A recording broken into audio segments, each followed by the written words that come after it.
Yes, Honourable Prime Minister. Madam Speaker, don't think I'm in favour of mushrooms. Sorry? Don't think I'm in favour of mushrooms. But we haven't seen it yet in Mauritius. I like it with my own. Madam Speaker, as we reach the conclusion of the debate on the National Agency for Drug Control Bill, first of all, I want to thank all the members of this House for their participation and suggestions on this crucial piece of legislation. Some of the speeches were very high level. Some of them were opinions, like Honourable Mohammed. He expressed his opinion. Yes. And I want to thank all of them. I also wish to thank the many NGOs and members of the public who expressed their views to us. This bill indeed marks a turning point in our nation's drug control strategy. I will address some of the concerns that have been expressed, including inter alia the centralization of power. We must remember, Madam Speaker, that the drug crisis in Mauritius is complex and multidimensional. We need a balanced, multi-pronged approach, if anything else. And this bill provides a framework for prevention, treatment, and care, but also rehabilitation, accountability, not just drug control. Let me turn to some specific points raised by honourable members, starting with the Honourable Leader of the Opposition, who is not here now. He raised the issue of having consultations on drafting of this bill. At this point, I must inform the House, I must inform him as well, that consultative meetings were held. The first one was held on the 17th of March of this year. There were representatives of 34 institutions and NGOs. The draft bill was presented to the participants, followed then after that by interactive actions. Proposals were taken into account, and then we finalized the bill. Let me also remind him, the Leader of the Opposition, I know he's not here, but I'm doing as if he's there, that we're not following the practice of just rushing through the legislative process without listening to what others have to say, the NGOs, the civil society representatives. But I must also underline that over and above consultation, the Drug Control Board will also consist of representatives from relevant ministries and NGOs. And I must say the Office of the Attorney General, the State Law Office, they worked, they took on board all these suggestions that were made. The Leader of the Opposition also raised concerns about the future of NGOs like PILS in our new structure. Let me reassure the House, we value the NGOs as vital partners, especially in the areas of HIV/AIDS. We have to look at not only harm reduction, but community integration. And I've talked to Mr. Maybe we need to put him there, Mr. Ryder. Maybe he will be interested to be part of this. I don't know. The SADC, he's always ready to help. That is the point. The NADC is not here to replace them, but to ensure coordination among relevant stakeholders and empower them under a unified national strategy. Their work will continue, but with more support, not less. The Honourable Leader of the Opposition has also asked whether NADC will be carrying out drug seizures. I thought the bill was clear. I suppose the Leader of the Opposition does not realize, as the Deputy Prime Minister rightly pointed out, this bill is not just about seizures and repression. It is also about rehabilitation, about the treatment of victims of the drug barons. The bill is very clear, I thought. The National Agency for Drug Control would be a coordinating and monitoring body. One of its main functions is to coordinate and facilitate efforts at a national level towards the implementation of a national drug control master plan, the National Action Plan, and with HIV/AIDS and all those control strategy. Drug seizure falls under the purview of the police and customs, anti-narcotics section of the MRA. Drug seizure is not the business of the NADC. It's for the police, the customs, MRA to deal with that. The Honourable Leader of the Opposition has also raised the issue of real-time monitoring system. The National Agency for Drug Control Bill provides for the introduction of a real-time monitoring system to modernize the treatment of drug use disorders by putting technology at the center of care. This centralized, digitalized plan will track patients, track their progress in real time, will cover referrals, treatment, relapse, follow-up care, bringing in together all the healthcare providers, as well as the NGOs and the other correctional services. The system will aim at improving continuity of care, reducing service duplication.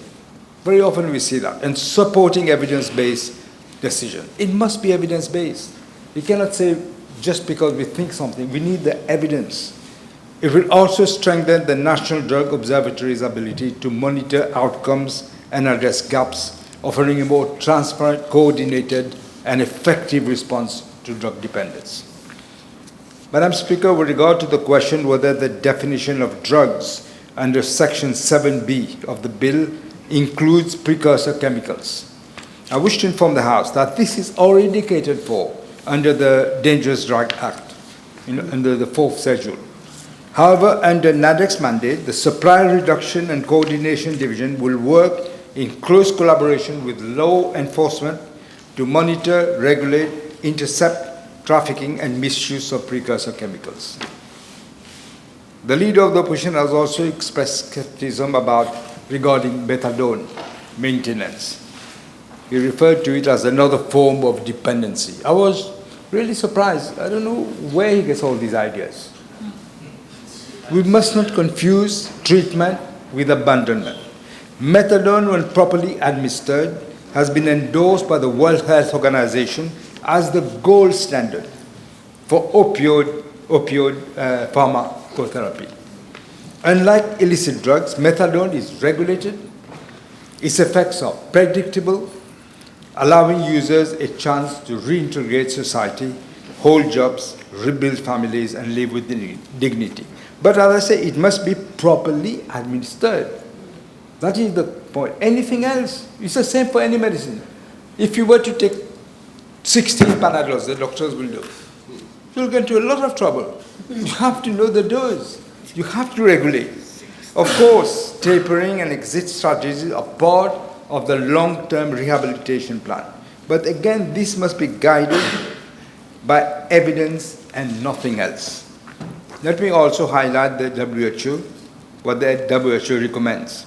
It says that the longer, I'm quoting, the longer a person stays on methadone, the better is the outcome, the final outcome. So we will stay guided by science and evidence-based practices and international recommendations. We shouldn't play with the lives of people just for political gain or for political convenience. The real mistake, what they did when they came to power, was halting methadone programs abruptly in 2015. They thought they knew. I don't know, they don't read, they don't consult doctors, but they think they know. And they said, no, we must stop methadone. A mistake that costs lives. Dr. Omia knows what I'm referring to. It costs lives. People died because of this. And as we say, the proof of the pudding is in the eating. The former government, after a while, there was a doctor from Reunion Island which wrote an article which was published in the papers here to say this is a terrible mistake to stop methadone, but they ignored him. And then eventually, they had to swallow back what they had said, what they had done, and they had to restart. Quietly, methadone was restarted. They realized, too late, they realized the mistake, and lives were lost because of the incompetence. Madam Speaker, the Leader of the Opposition also questioned why the National Agency for Drug Control should fall under the direct chairpersonship of the Prime Minister. Madam Speaker, I think the Deputy Prime Minister made it so clear that we must be unequivocal. This is not just about control. It is about a scourge that is destroying our country. the MSM has been criminally negligent. They have rubbed shoulders with the drug barons and have allowed them to operate. And not only that, we also know what they've done. They wanted to have the others, who were not necessarily the big drug barons, but who were in the business, to stop them. Planting and all those things was done so that the drug barons might be able to work, have the whole country for them. That is what they did. This government does not have the luxury about sourcing responsibility in the face of a national emergency. We are dealing with an epidemic that has touched every corner of this country, from cities to villages, every corner. This epidemic, addiction and trafficking has spiraled into a public health, security and social cohesion crisis. We have to ensure that the immunity that the drug barons had enjoyed is over. It will not happen.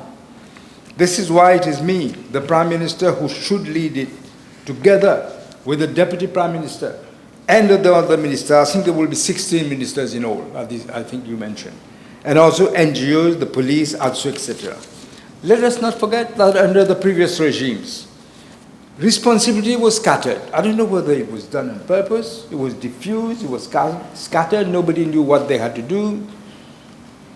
There was inaction, agencies were created, I don't know whether just to pay the boys, with no, and girls, with no clear purpose. Nothing was clear.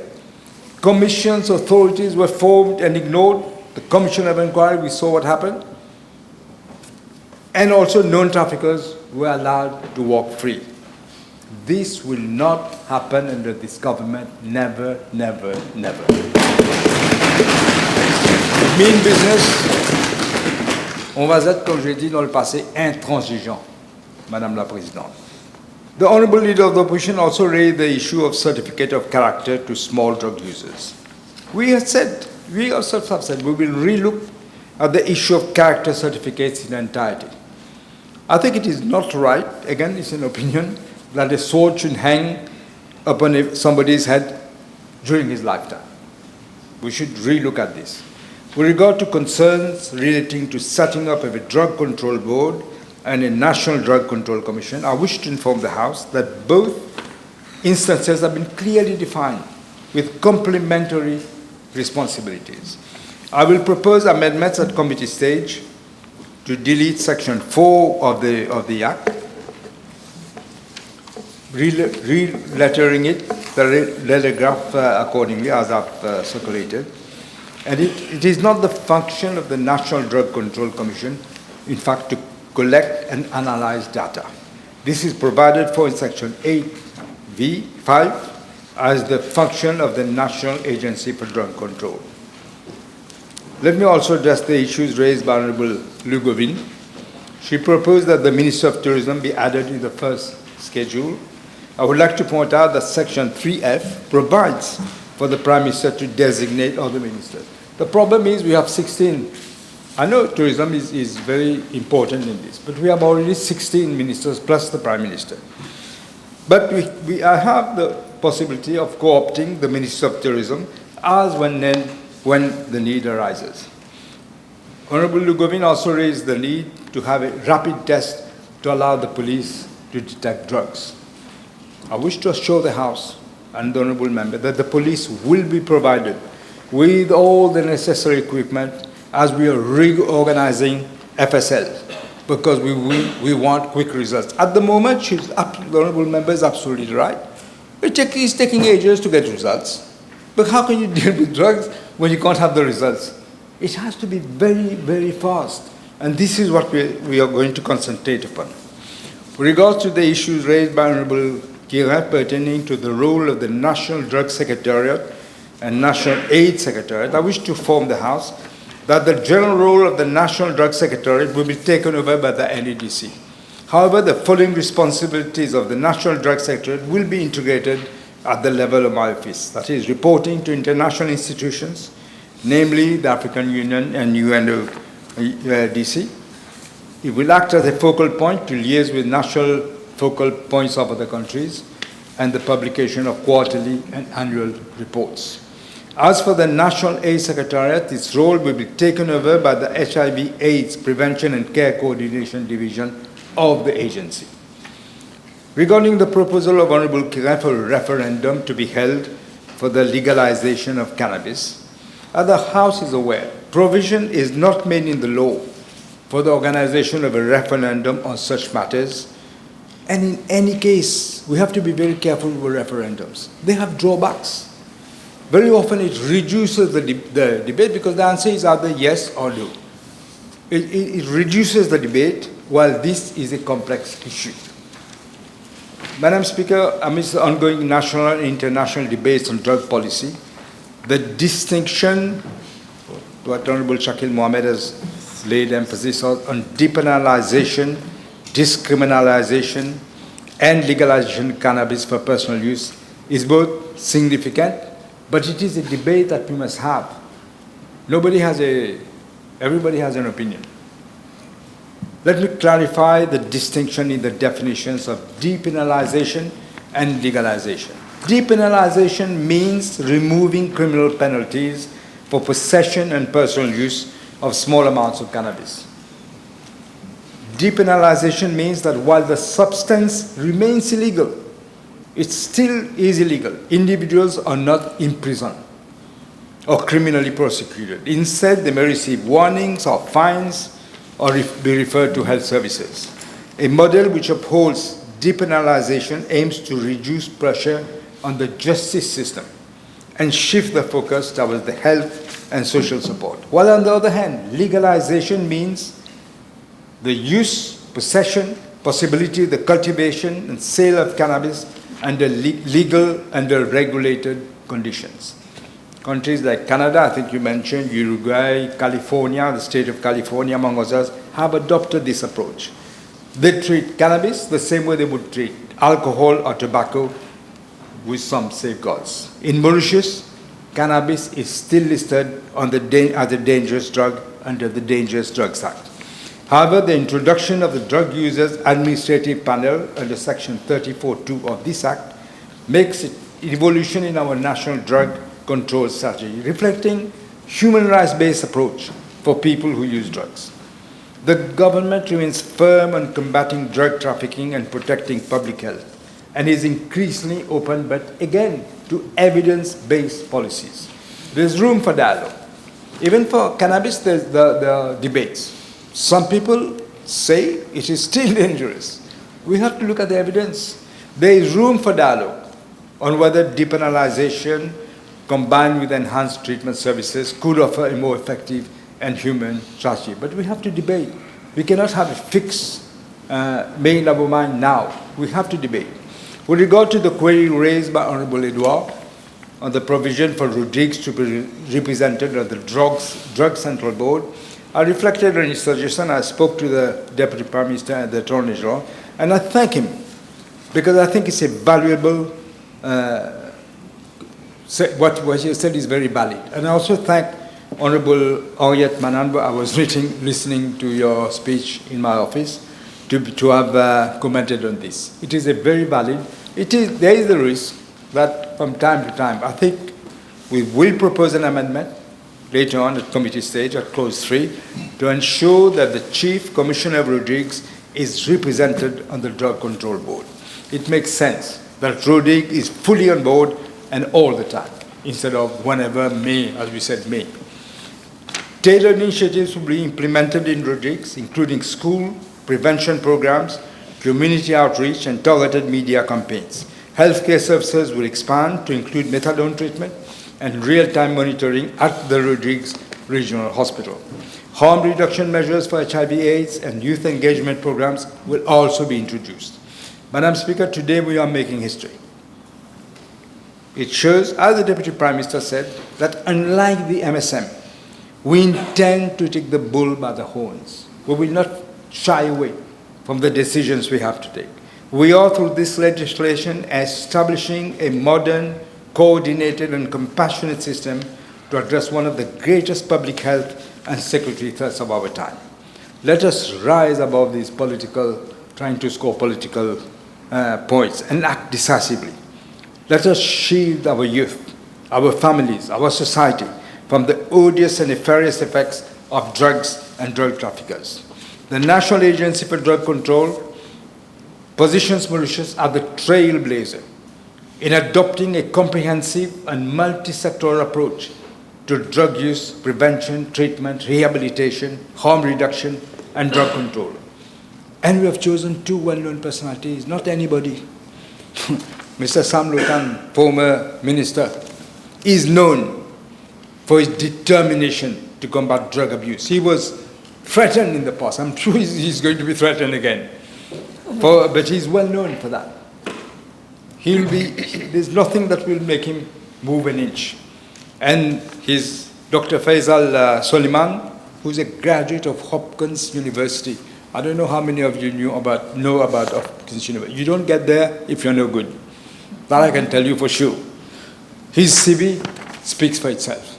And I think with these two people, I have no doubt that we are heading in the right direction as far as drug is concerned. With these words, Madam Speaker, I commend the bill to the House. Thank you.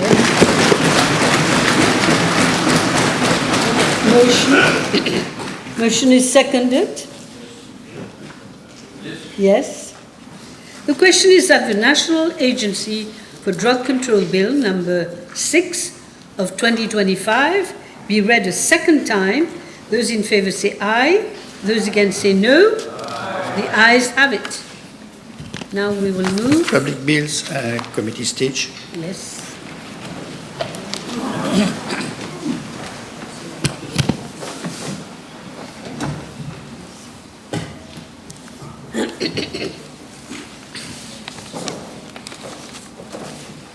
Please be seated.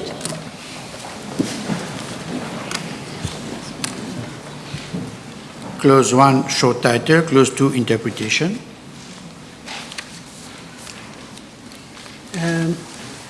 Question is that clauses 1 and 2 stand part of the bill. Those in favour say aye. Those against say no. Aye. The ayes have it. Clause 3, National Drug Control Commission. Yes. There is an amendment. Yeah. Madam Speaker, I move that clause 3 be amended as per the amendment circulated. Yes. Members have seen the amendment.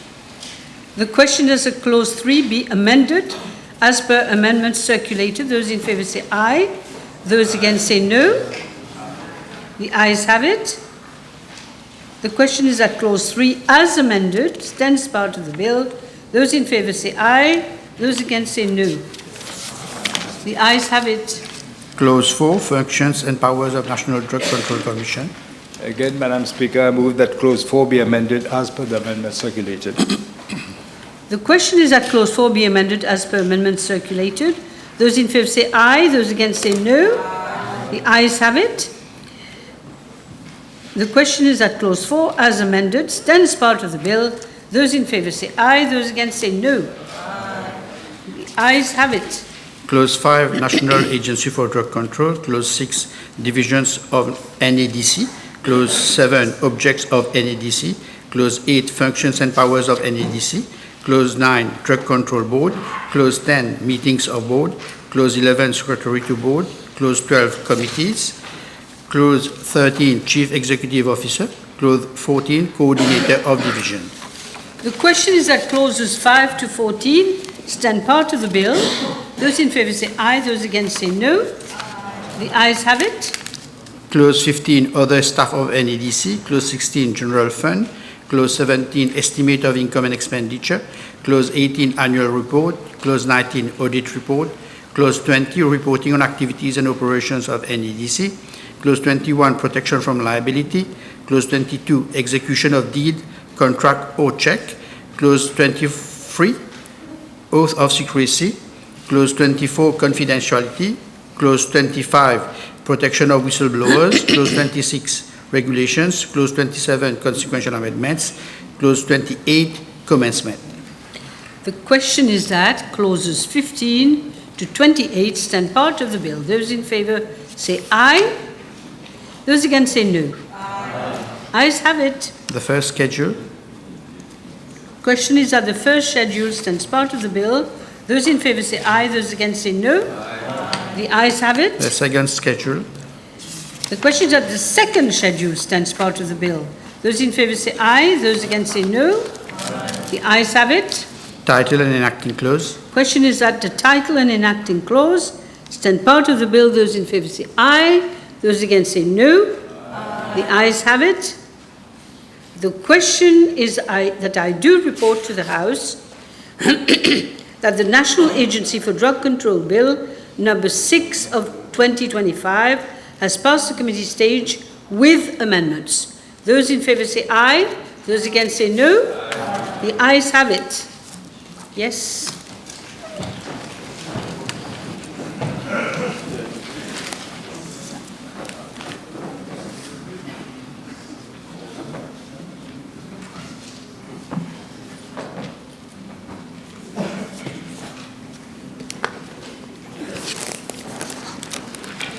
Please resume your seats.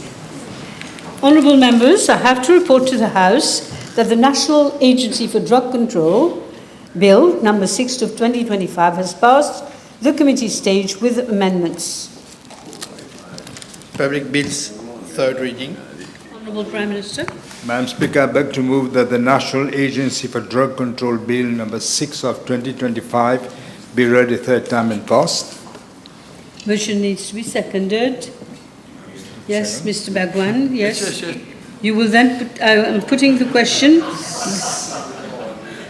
Sorry. Question is that the National Agency for Drug Control Bill be read the third time and passed. Those in favour say aye, those against say no. The ayes have it.